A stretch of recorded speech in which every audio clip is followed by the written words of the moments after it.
But first, your medical minute. Fatty liver disease may not be at the top of your mind when it comes to your GI health, but it is an illness that impacts more people every year and can lead to other serious health issues. Saltzer Health's Bill Jensen explains.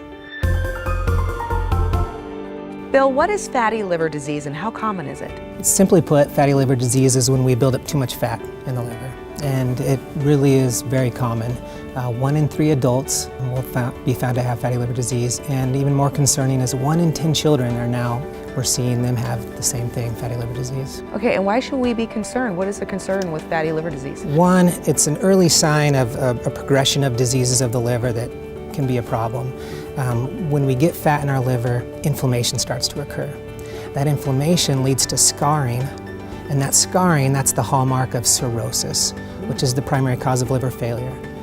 And cirrhosis, in turn, raises your risk of liver cancer. The second reason is fatty liver disease, it goes hand in hand with obesity, diabetes, heart disease, even things like Alzheimer's and some other things where they're all driven by our metabolism.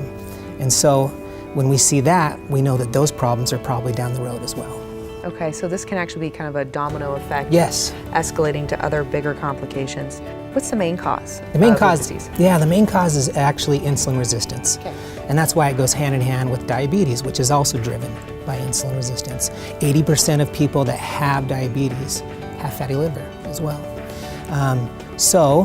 When we, treat insulin resistance and reverse that process, then we can also treat not only fatty liver disease, but diabetes as well. Okay, and how is someone diagnosed with fatty liver disease? And then once they're diagnosed, how do you treat that? It's usually found on accident. Usually found when someone gets an ultrasound or a CT scan for another reason. We happen to see it on those images, and then we're brought to the attention of it. Okay, and then once they're diagnosed, so how do you treat? It's primarily lifestyle changes and primarily nutrition.